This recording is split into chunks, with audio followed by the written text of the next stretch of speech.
All right, good morning, everybody. My name's Marla. I'll be the facilitator today, and I'm just going to read through the guidelines and then we'll get started. Eracism is the slogan of the group Erace, which was formed in New Orleans in the summer of 1993. We seek ways through person-to-person communication to show that we are committed to treating fellow human beings of all colors with love and respect. Join us. And for the land acknowledgement, we acknowledge that what we know as the United States is the traditional territory of Indigenous peoples. Excuse me. Members of our group today are on the lands of the Tonkawan, Lipan, Apache, Comanche in Austin, the Chitimancha in New Orleans, the Creeks and Cherokees in Atlanta, the Lenape and Piscataway in Maryland, the Wampanoag and Nipmuc peoples in Boston, the Coahuila and Mojave in Riverside County, California, and the Waccamaw of North Carolina. We thank their ancestors for being stewards of these lands through the generations, and we state our intention to continue that stewardship now and into the future. All right. I think everybody knows the format of the meeting, but just a quick review. If you're not speaking, everybody should stay on mute, please. And I'll be keeping a list of people in the order that I see one finger being raised, at which time I'll put you on the list when I see the one finger come up. Please respect the speaker, no side comments, and no personal attacks or name calling.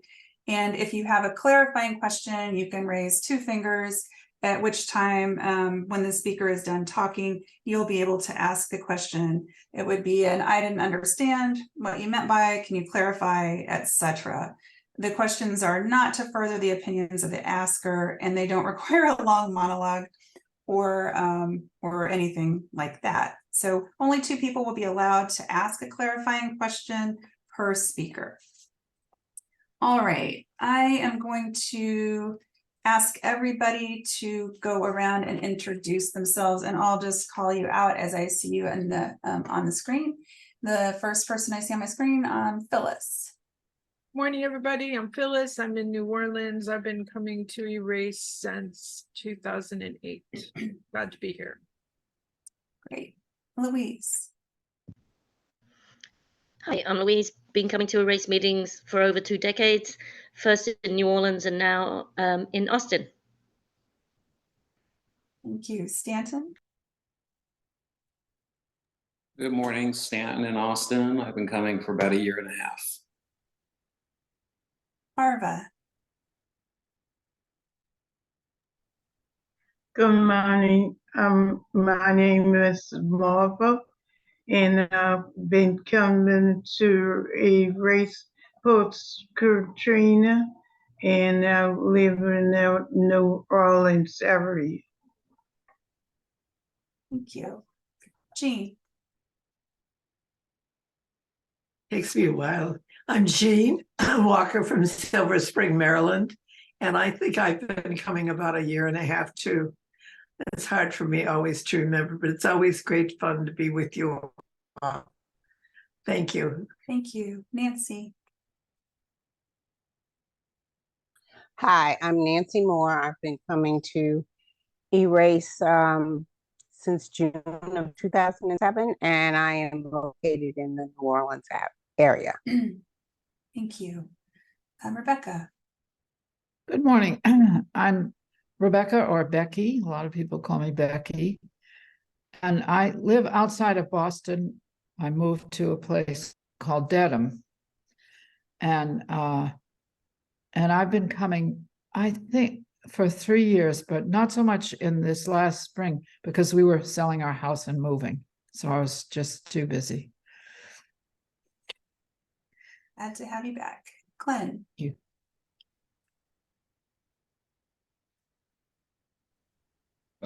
Name is Glenn Abdullah.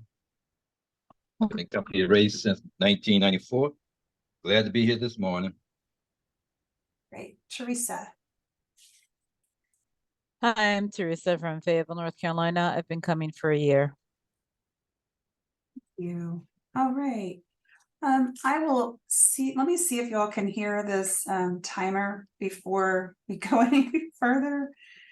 Give me one moment here. And if you can't, then maybe somebody else would very graciously keep track of time, but let's just see. Can anybody hear that? Why? No.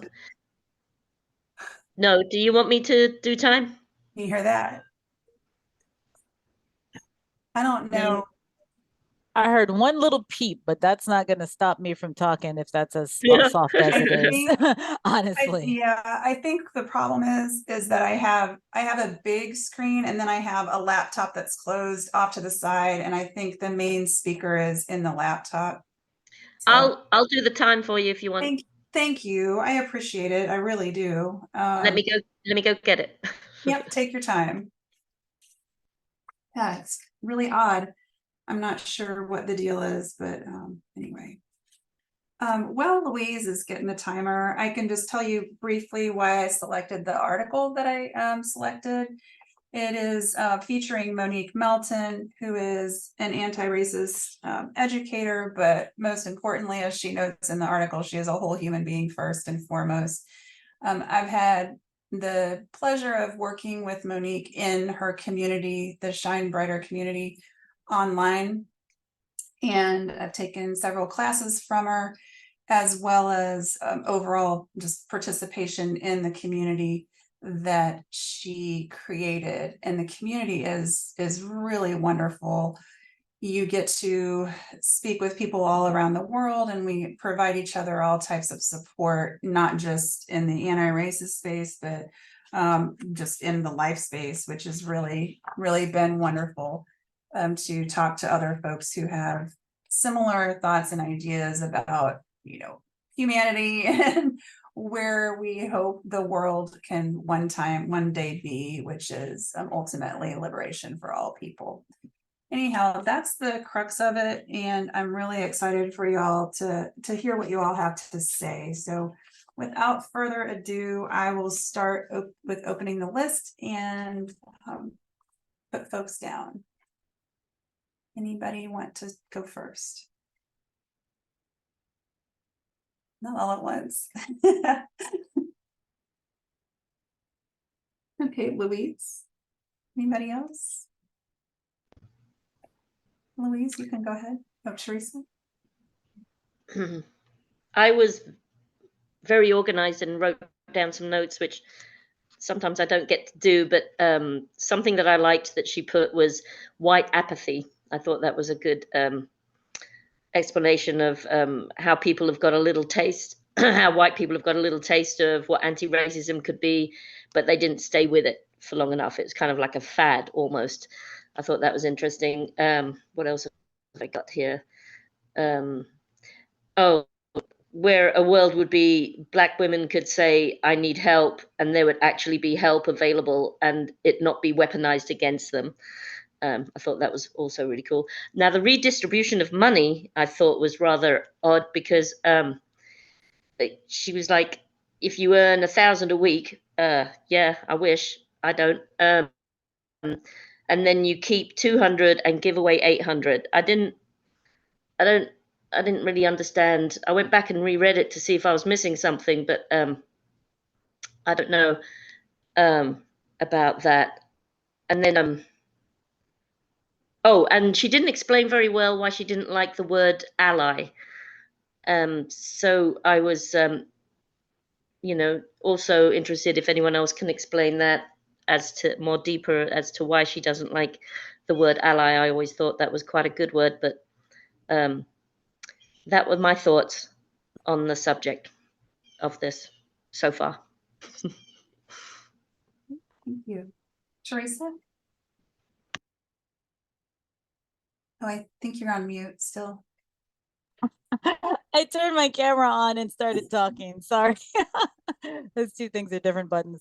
So I really bonded with the part of the article where she was talking about hair. And I was explaining to another Black friend who doesn't look Black, so I didn't feel like she was getting the full Black experience about why other Black women don't like when white women touch our hair. And what I was telling my friend, who happens to be a lawyer and she doesn't look Black, even though she identifies as Black, I said, yeah, it's worse to be murdered, but you can only be murdered once. You can have some white woman touching your hair feasibly every day of your life for the rest of your life. And it's like a death of 1,000 cuts of microaggressions.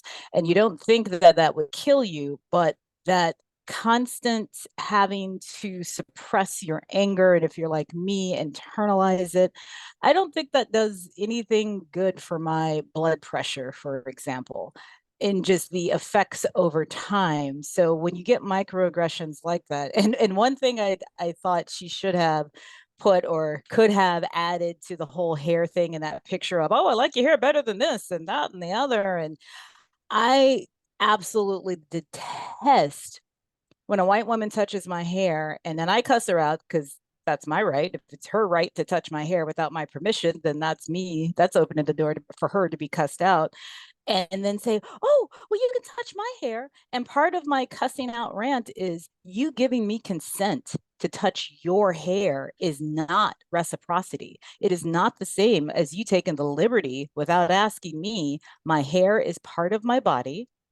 You did not ask permission. Granting me permission to touch your hair is not making it up or saying you're sorry. Keep your effing hands to yourself. You would think I was a pirate, as many F-bombs.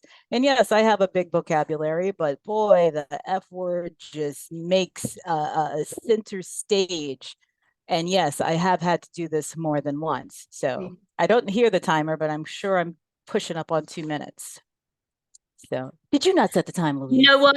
I muted myself, silly, but yes, it just went off.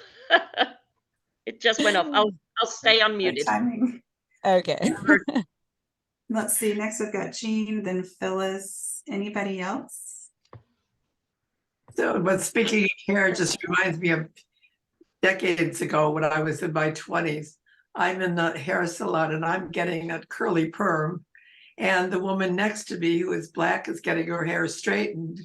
And I looked at her and I said, we're never happy, are we?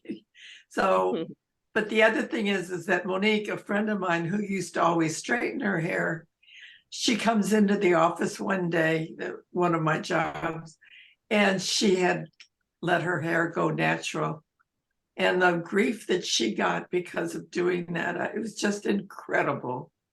You know, I mean, I think that there's much more acceptance now. In fact, there are laws that prohibit discriminating anybody, at least in Maryland, because of their hair, the styles or what they do with their hair. But it's amazing how important hair seems to be on us. So my little take. Thank you. Phyllis?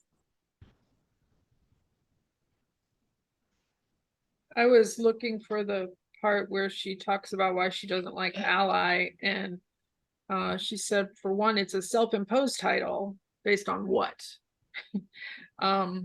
Anti-racism is commitment to action. It's not an identity. When people call themselves an ally, that's a red flag for me. You don't know what you don't know. And then she goes on to talk that education plus experience is what works. And I've heard other Black anti-racist educators say the same thing about the word ally, that you don't get to declare yourself that. You don't run around telling people that. You just do the work and take the actions, and those will speak for themselves. I have heard the term co-conspirator among Black educators about anti-racism being used, because that is more active. And it's also not necessarily, you don't need to identify yourself as whatever, you just need to do the work. I hope that helps. We've got Rebecca and then Stanton. Anybody else? Okay. Rebecca? Well, I guess I feel sad about the national programs that were helpful to low-income people, both of color and not of color. The children's free school meals have been canceled. The child tax credit has been canceled. And of course, you know, permission to abort has been canceled. And all these things strike harder at African, or strike a higher proportion of African American families than of white families, because the white families have so much more opportunity to make money, to get a good job, I guess is a better way to say it. So it seems like I don't know, it's terrible right now, I guess is what I would say. And it is strongly anti-racist, but it's pro white financial success, I guess I would say. So I feel it makes me very sad. I guess that's what I should say about it. And anyway, and there's one other thing I think I've got to say hello to Bill, because I'm glad to see him. I hope you can all see him on your, and also that my partner, whom some of you know, has had a heart attack and is happily at the moment recovering from it. Oh, So no. I might have to just leave you. I'm not going to say goodbye. I'll just depart if I have to. Okay. Yeah. Of course. Thank you, Becky. I'm sorry to hear about your partner. And yep, welcome to Bill. We've got Stanton, and then we've got Bill after Stanton. So I want to bring it back to what Teresa was talking about, because as a gay man, I need a little help in understanding boundaries and those kinds of things. And this, I'm going to broaden it to just not just about race, but also just about gender. So that's back to when a man doesn't know if it's okay to say to a woman, "You look nice today," or "I like your hair," or "I like your dress." I'm not sure where we are societally at this point. I know a lot of people's attitude is keep your mouth shut and mind your own business about what I look like and what I do. But I know I've had many instances in which women have said to me when I had to get dressed for my prior life and I was wearing a suit and tie, and they said, "Oh, you look nice," or "You clean up nice," and all those little kind of cutesyisms. I mean, again, I know that there's a big difference between men and women in terms of what they say to each other and what the intent is. I mean, I don't want to plead complete ignorance, but I'm sort of like also curious, Teresa, if a Black woman touches your hair or says your hair looks nice or doesn't like your hair, is that as offensive? I'm trying to understand boundaries a little bit, and this may be off topic, and I don't know whether or not we want to go there, but I'm just puzzled a little bit about what societal norms are these days. Okay. We've got Bill and then Nancy and Phyllis. Bill? The cemetery here last, the piece has gone way downhill, as you can hear. And so I'm not going to talk too much. I was at nursing home for 2 weeks trying to recover. My speech, I have an unknown neurological condition. It's like my speech, and it makes me physically weak. Yeah. Balance as well. So I want to say, I read the article and took a lot of notes on it. I found it interesting to move to Spain to provide a safer place for the kids to grow up. If she was done and the school with the best community. Then I spent a month in Barcelona, and we thought that was a good place to go. Everything falls apart in this country. But it's far from our kids. That's one deterrent and a friend. I think that's enough for now. Thank you, Bill. Nancy?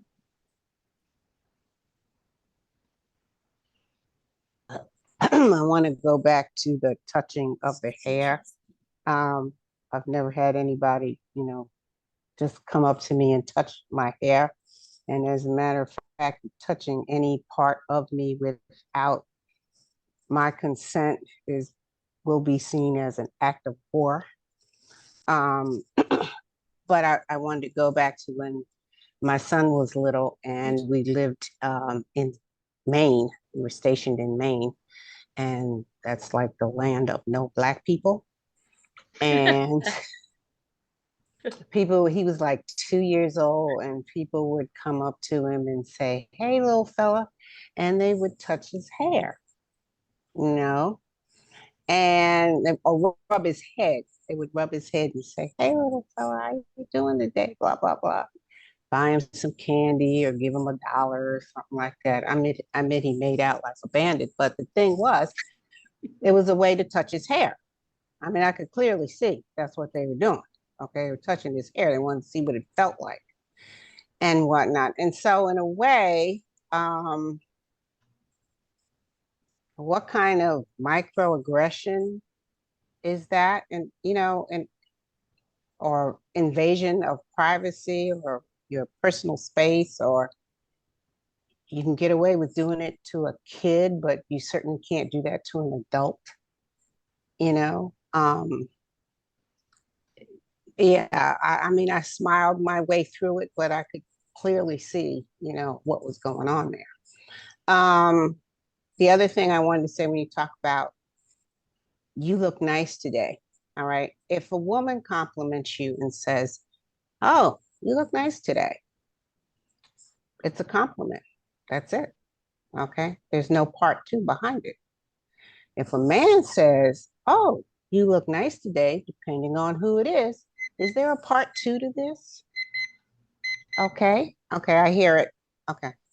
You want to get back What's on up? the list? Is that thought finished? I can come back later at another time, but yeah, I'll just see what everyone else has to say about that. Okay, thank you. Next we have Phyllis, then Teresa, Greer, and Stanton, and Bill. Okay, Phyllis? Well, I mean, I kind of learned in kindergarten that you shouldn't touch anybody's hair, no matter who they are, that you don't touch. I think that was especially in school because of lice, which I thankfully never had as a child. But it doesn't ever occur to me to want to touch anybody's hair without, I mean, I don't know why I would even ask, honestly. Yeah, it's a weird thing to me. I understand why these microaggressions happen, because there's, white women or white people are out there like, "Oh, I wonder what Black hair feels like." Well, mind your business. Just mind your business. It's not that your life will continue without you having that knowledge. One time though, my life flashed before my eyes because I was at a social work CE conference, and they had the tables and the chairs so close together, and I was going sideways down the aisle holding a coffee cup with the lid on it like this as I'm scrunching between the table behind me and the chairs. And just as I was over this woman who was African American, she kind of like adjusted herself up, and the bottom of my cup, which was paper cup, hit the top of her head, and she turned and looked at me like, "I'm gonna have to kill somebody now." I saw it, and I was like, "Oh my God, I'm so sorry, it was my cup." But I totally knew what she thought was happening, and thankfully she realized that's not what was happening. But I, maybe some other white person might not have been aware of that. And I think I'll get back on the list because I do want to address the compliments from men to women situation. Great, thank you. Next we have Teresa. And I see you, Glenn, and Greer, I also have you. Okay. Just because white women have done it more often doesn't mean that it's only been white women. I have lived and worked outside the States, and I would say the most enthusiastic women were probably Korean. I taught in South Korea for 14 months. I would go to a museum, and at 5'5", on average, I was taller than your average Korean woman. But she, I could just see that hand making its slow destination, and I would just do this. My hair was rather short, so I would just nicely, because they saw me, even if I could greet them in Korean, they wouldn't listen, because somebody who looks like me shouldn't speak Korean anyway. I would just nicely and politely, and we just smile at each other as she's reaching up and I'm batting her hand their way, and just, we're both smiling, as in, you're not going to touch my hair. Or if I got on a bus, I knew, I felt it, and it was just like, anio, and just bat. Because it's like, if you're going to touch my hair, again, I'm not going to cuss. Well, well, that's another story. Sorry. Let me just stick to the point. So it's not just white women. It is a curiosity, but some people are far more aggressive about it. And I don't know, just culturally, I really don't want anyone to touch me without my permission, but it's not just whatever. But when I came back from Peace Corps, and that's when I started my dreadlocks in 93, been growing strong ever since. And thank God I don't perm my hair, because I heard a report that how much money Black women will spend on getting perms, and it's been linked to certain cancers or something. It's like, I'm glad my hair is natural. I mean, I only make 50 some cents to a white man's dollar, or whatever it is. Why should I spend any of that money trying to look like, not, I mean, white people wouldn't stand for that. You would not stand for having to spend your money because the hair that grows out of your scalp is deemed unprofessional. But I will say this, and I may have to get back on the list, but older Black women, when I came back from Peace Corps, did not like my dreadlocks. And I think that's because they grew up looking at all of these caricatures and minstrel shows of Black, all these plaits and whatnot. My mother would never style my hair that way. And so this was really seen as kind of a throwback. But as somebody has already mentioned, natural hair is more accepted. So I was ahead of a curve on that point. Thank you. Thank you. Do you want to get back on the list, Teresa? I'll wait for a minute. Okay. Okay, next we've got Greer. And then we have Stanton, Bill, Glenn, Phyllis, and Becky. Did you have your hand up? Okay, and Becky. All right, Greer. Good morning, everyone. A really good article. I really enjoyed it.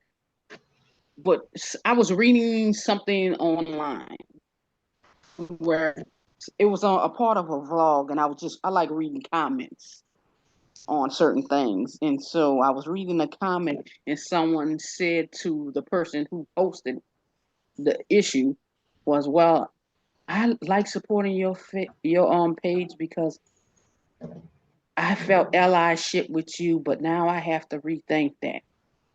So, I just sat there after I read that.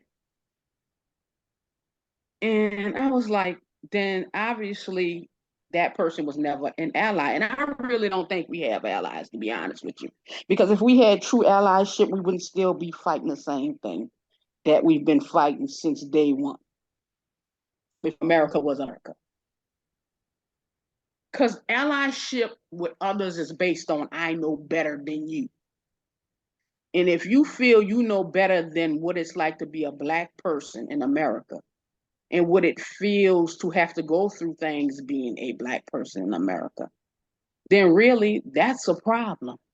Because whenever you're looking for a disease, you always try to find the source. So if you figure that you know the source, then really there's nothing to look for because you know the answers to solve everything. I think we have to form an allyship with each other. Black people are not a monolith. Everyone does not think the same. But until we have an allyship with each other as people of color, then nothing changes for us. Outside allyship has not changed anything for us, even when in slavery and people thought African Americans shouldn't have been slaves. Allyship didn't change anything. We're still fighting the same fight. you. Stanton? I promise this is the last thing I'm going to talk about hair topics, but I have had buzz haircuts in my adult life where it looked like I was ready to join the Marines. And I have had many women in my workplace come and rub their hand across the top of my head to see what my hair felt like, because I said, oh, it feels so soft and so this and that. So I have had white women touch my hair. No white man has ever touched my hair. No black person actually has ever cared about what my hair felt like, interestingly enough. But I have had many white women in my life just, rub their hand across the top of my head if I had a buzz cut. And then on the other side, I'm also an offender because I do touch little kids on the head. I do kind of pat them on the head. I don't care what color they are, because that's just my way of thinking as an old, probably creepy man, that I'm bonding with them. I'm probably wrong about what they're thinking. But it's just sort of like this instinctive reaction I have to just sort of like make contact with them in a way that's not offensive to them. Hopefully it may be offensive, and I know some parents probably cringe and don't like when I touch their child, but I mean, otherwise we sort of lost all human contact, is how I feel about, how do we connect as a species. I mean, I know there's limits and lines and all that, and we may have different definitions of where those limits and lines are, but yeah, I mean, I've had the experience both ways. And I mean, I don't recall being offended by having a woman touch the top of my head when she did that, but I have also been sexually assaulted by women as a gay man. So go figure.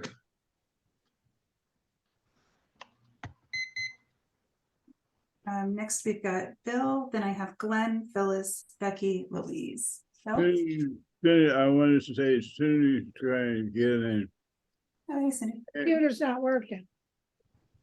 when I'm a little insane, and she's come back and sit next to me. Also, I read the article. I thought it was a great article. There's 2 points that struck me. She said, the author says when she became a mom, the dangers of racism for kids, became a parent. That was one reason why she moved to Spain. Also, she said, the article said, since Black Lives Matter, things have actually gotten worse. Not surprising, but it's sad. Suicide rate by Black men has gone up. Loss of reproductive rights. Violence against trans people. And other things in the news. Attack on teaching Black history in the school. So I think my time is up. You've got a few seconds. I said, thank you, Marla. I thought the article was fabulous. Thank you, Bill. Okay, next we have Glenn, and then Phyllis, Becky, Louise. Yeah, I've never known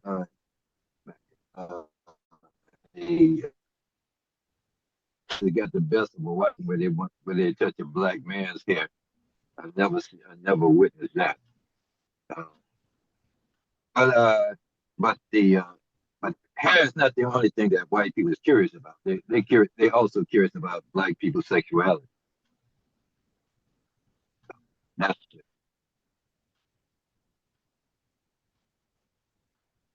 Okay, and next we have Phyllis. Yeah,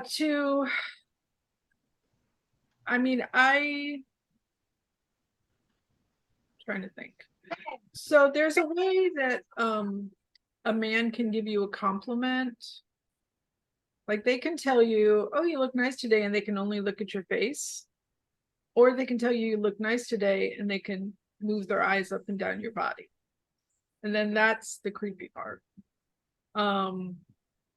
This happened to me in high school with the choir director did that to me one day. I wore a dress and said, oh, complimented the dress, and then looked me up and down. I'm like, I'm in high school, and I'm like, in my head, I'm like, dude, what the hell? Rest in peace, Mr. A. So I think from that standpoint, I can understand, I mean, that's not exactly a microaggression, but I can understand the reaction to microaggressions from that Black people feel when white people step across boundaries. And it's really surprising to me that they continue to not get that, or they continue to do other things that I feel like are in the mainstream that you don't do, that some people keep on doing. I guess they don't have the same access to information that I do, or they don't look at the same things. I don't know if any of that made sense, but that's it. Thanks. Thank you. Becky? Well, I was thinking there's one positive change, and that is when you watch television, you do see a lot of people of color, and they're in a lot of various positions. They might be, on the football team, they may be political, they may hold a political office, or they could be just on a show because they've done something interesting. They've traveled somewhere, or they have they're an artist or some kind of creative person. So sort of across the board, whether it's politics, athletics, or the arts, or just well-known people from one thing or another, it seems to me that there are more people of color involved, really a lot more. And I wonder if that isn't a good thing amongst the bad things that we've done recently, especially, because it seems it stresses equality, and I think that's good. And maybe for those of us who really didn't grow up with people of color in our lives, maybe this is a good thing because it introduces us all to the same degree. And perhaps, I don't know, in the future we'll behave a little bit better than we're behaving right now. So, but I like this article because it was, it just gave you the feeling of isolating a group of people because of the color of their skin. Anyway, that's all. Thank you. Louise? And So I looked up the definition of ally, and apart from the war thing, it's combine or unite a resource or commodity with another for mutual benefit. And Greer, I don't like you. If I'm not wrong, you said that when white people call themselves allies, it's insinuating that they know more about the situation. I don't know. Personally, I disagree. When I'm calling myself an ally, or if ever I have done, it means that I'm here to support and do whatever I need to do for liberty and freedom for all people. So I don't know. I'm still uncomfortable with or misunderstanding maybe why ally should be used as something not very pleasant. But again, that might be my education, that I need to educate myself. I mean, who knows? Anywho, that was my 2 pennies worth. Stanton? Yeah, I did find it interesting about what she said when she had moved to Spain, that it wasn't as though she didn't experience racism in Spain. She said she did, but there wasn't the violence component that was present in Spain like there is in the United States. And I thought that was an interesting observation because I think racism is prevalent throughout the entire world. And it's, varies from maybe culture to culture or country to country, but it exists. But that violence factor, which is perhaps more uniquely American than other parts of the world, was the main component in her distinction between the racism she experienced abroad and the racism she experienced in the States. That was all. Thank you. Greer? And then the list is open.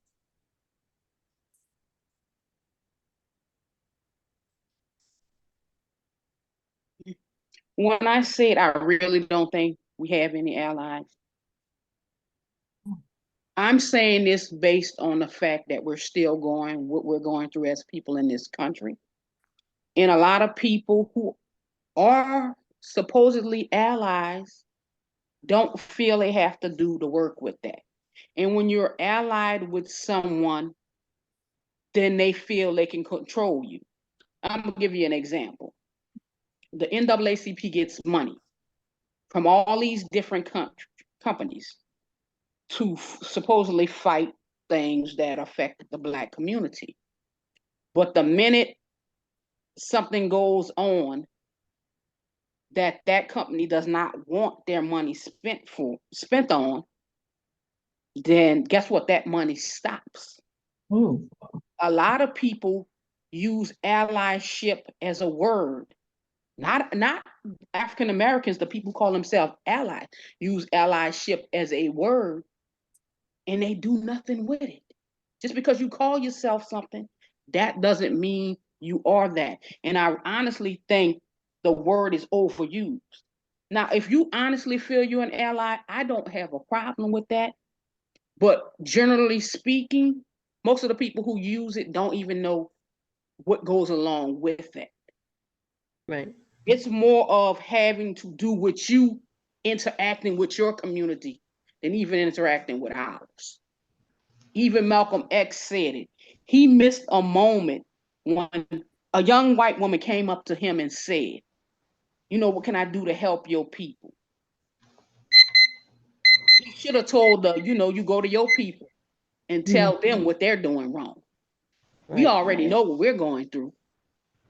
That's what we're going through is brought on us by others.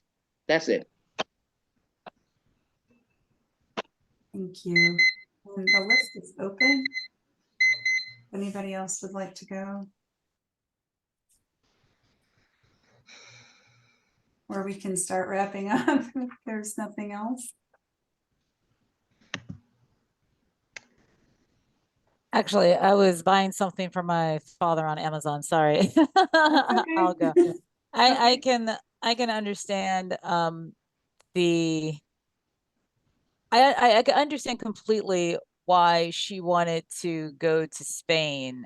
And I myself, honest to goodness, because of colorism, didn't realize how bad racism was in the States until I started talking to my relatives and friends who are darker skin. We don't experience racism to the same degree. I should say, when I was in college, Spike Lee's movie Do the Right Thing came out. And some of my white college friends said they watched the movie, they had no idea what the movie was about. They were like confused from start to finish. And I said, "Oh, you never heard about intra-racism, like light-skinned blacks versus dark-skinned blacks, and the whole brown paper bag thing. And if you're lighter than a brown paper bag, then you get treated better." And that BS still goes on. And which is why when I lived in Austin, I thought, Austin was more progressive than what it was. And then I talked to darker black skinned people. It's like, oh no, I just am benefited by that. So I understood why she moved to Spain. Her being darker skinned than me, she's not going to be treated as nicely. So when people say, "Oh, I'm colorblind," or my favorite in 2016, every time they played this clip, I was ticked. But it used to be how, until recently, Iowa, I think, was the first votes in the primary or something, and people were just like, well, that's not reflective of the country because that's 90 some whatever percent white. And this white woman just smiling, it's like, I feel diversity in my heart. And you know my favorite curse word. So I was just cursed at the TV. And so it's like, yeah, you feel diversity in your heart because you don't see it in your neighborhood. You don't see it in probably your nearly, or my other favorite, other than I feel diversity in my heart, is I don't see color. It's like, you're right. You don't see color in your exclusively all white spaces. Don't give me any of that. And the first person to ever say that to me personally was a woman who I worked with. And she said, oh, we didn't have any racism problem in West Virginia. And I looked at her because I'm thinking, West Virginia, right? And I said, how many Black people did you have in your city? She said none. Oh, I wanted to smack her, but I didn't want to, lose my job. But that's the kind of thing that just gets you going. And it's just like, oh, I don't see color because I don't see color. But thank you. Thank you. Louise, and then Greer and Jean, and we'll probably wrap up after that. So my question to all of y'all again was about the redistribution, or the of money. How she put it, that little piece that she put. What are all of your thoughts on that, if any? I didn't quite understand where that money, the 800 out of 1,000 a week, goes. If one does earn 1,000 a week, which I personally don't. I don't know. Just interested to see what you all think about that. That was it. Greer?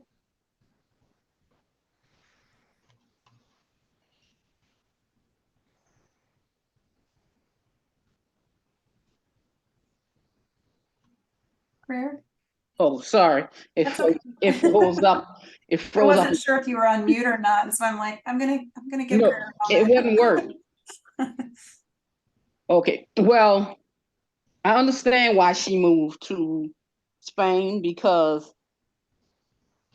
it was about the kids. It wasn't about every other thing. I mean, there's racism in Spain. Let's keep it real. That's why most Dominicans don't go to Spain, which is supposedly they call their motherland. They wind up going to New York or other places because really Spain don't want them.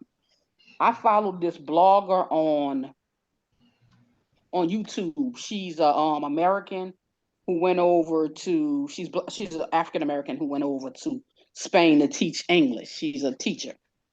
And so I've been following her since she started.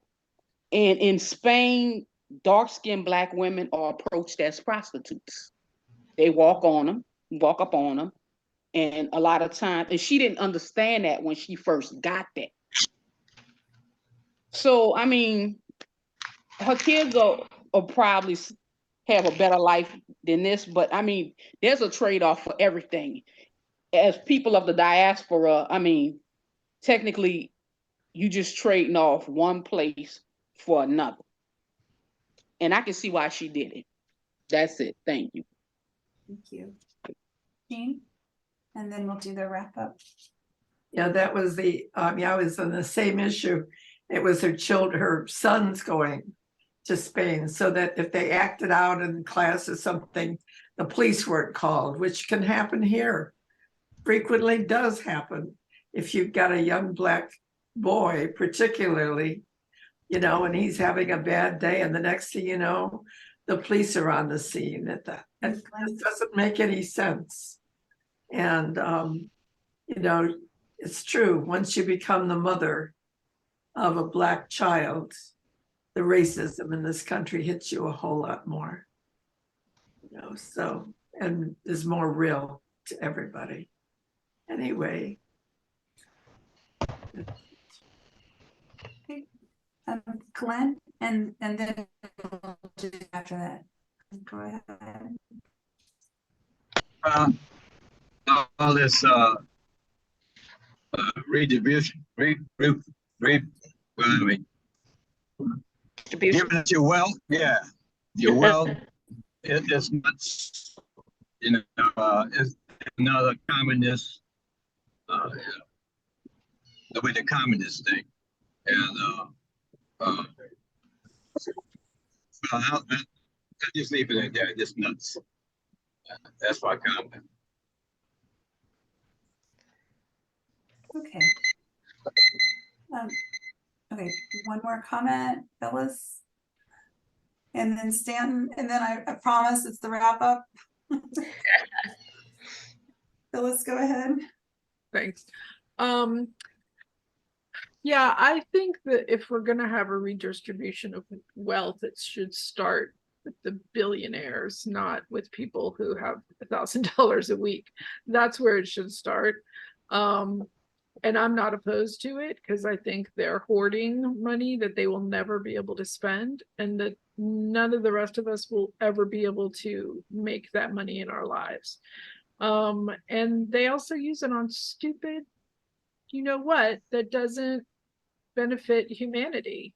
That's, and God knows we need to do that right now with what's going on this planet. We need to get our stuff together and figure out how to stop what's happening in terms of climate change, especially, and everything else.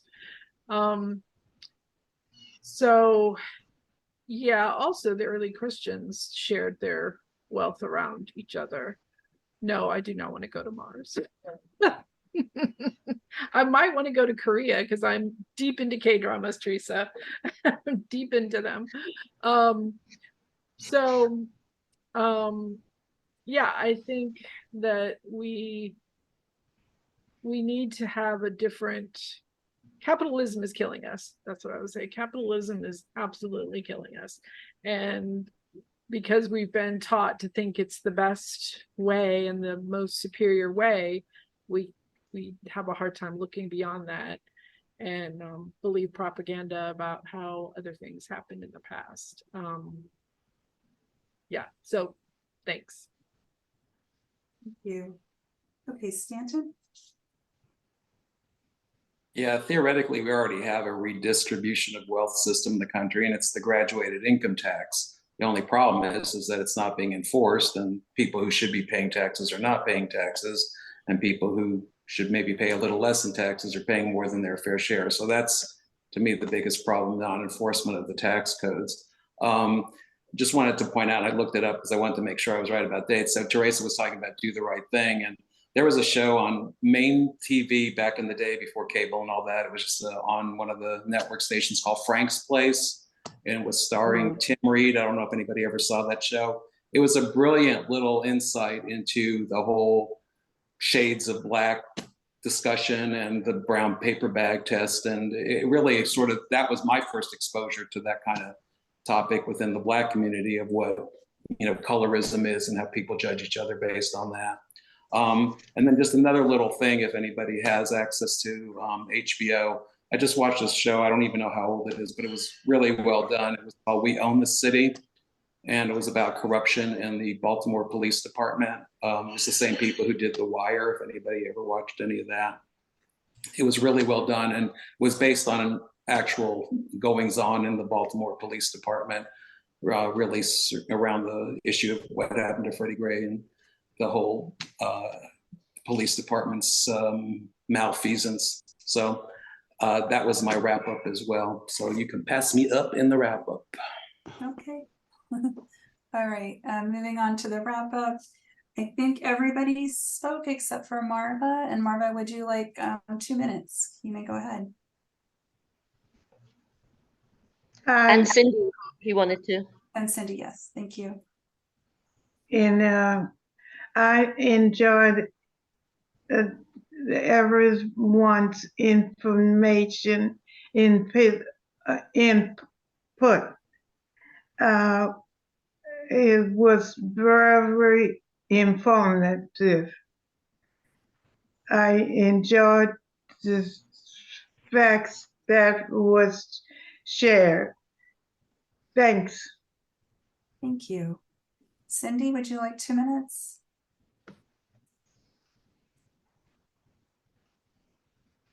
I think you're on mute.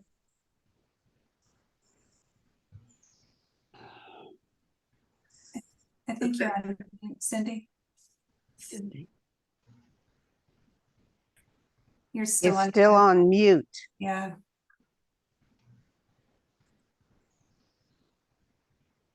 I didn't realize that. You can pass me by. I did not get to read the whole thing. I didn't finish it. And I enjoyed the part I heard, but my machine is not working right, so I missed most of the conversation, being frustrated with my computer. Okay. Sorry about that. That's We're okay. back to normal next week. I hope. All right. For the 1 minute wrap ups, and we can start with Greer.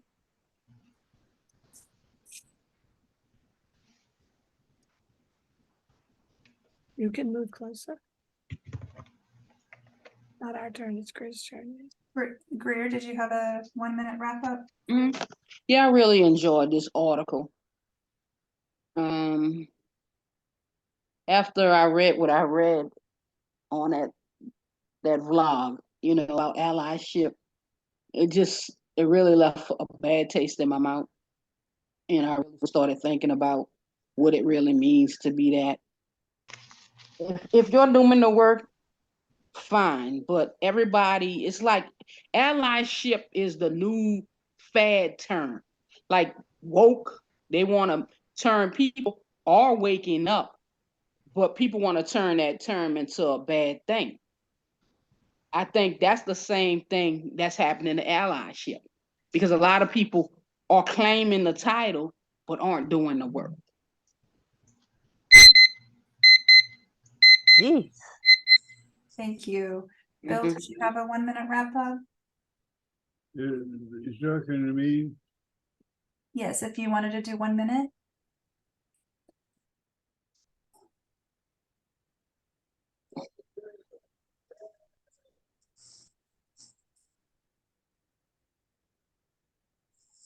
I think you might be back on mute. Did you have a 1 minute wrap up, or? I complete agree completely with Greg. As to the label, you're not doing the work. You just do the work without regard for labels.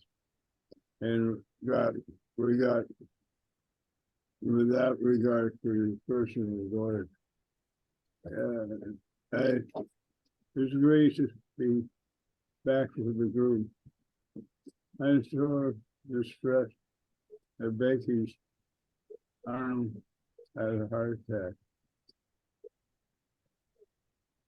We're gonna follow up with her.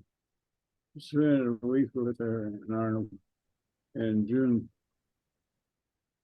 He was in good health then. They're dear friends of ours, both of them. Thank you, Bill. Teresa. Yeah, really good article, even though we talked a lot about hair. It didn't even scratch the surface of the 8 generations, I think she said, of wealth building that white Americans had. I mean, that's the whole point slavery was even instituted, was, you know, to make money, although it was a horrific thing for one human being to do to another. So we still had like more to explore, but I got off on hair because that's what I experienced most in my life. But thank you for bringing this article to the group. You, Louise. So I guess I'm a socialist, and for some people they seem to think that's a dirty word. It really isn't. It's, you know, free healthcare, free education, redistribution of wealth. I totally agree with that. And as Phyllis said, it's the ones who are, you know, the 1%. It's very, or did Stanton say it? Sorry, Stanton. It's the leveling out. You know, there's too many people with way too much money in this world, and they need to have it taken from their white hands, not cold white hands, but their white hands, and redistributed to everyone who needs it. And I was going to say something else and I forgot. Yeah, it was a great article. And I do believe that the generations of wealth growth for people who are white, everything's been made easy for us for sure. Even though I'm not technically white, but I pass as white, so I therefore have benefited from being white. yeah, we need to give something back. But only when I earn way more than $1,000 a week will I be able to. So there's that. Great article, great meeting. Thank you, everyone. Nancy. Very good article. Enjoyed it. Enjoyed listening to everybody's comments and perspectives. Thank you. Jean? Oh, I think it was a great article too. And I really focused a lot on the Black history curriculum and how there's a movement here to erase it from our schools. Black history is American history. It can't be separated. You can't do one without the other. And we should make sure that we fight as much as we can to ensure that the whole history of this country is told. And I also would recommend a book. Clint Smith wrote a book, it's How the Word is Passed. It's a very powerful book, very painful reading too, but it is absolutely just life-changing. That's my take. Thank you. Glenn.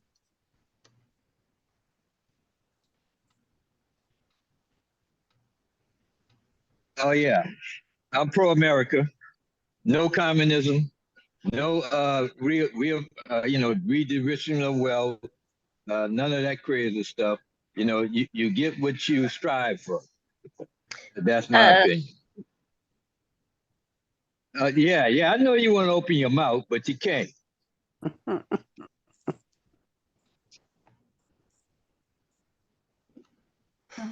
Phyllis?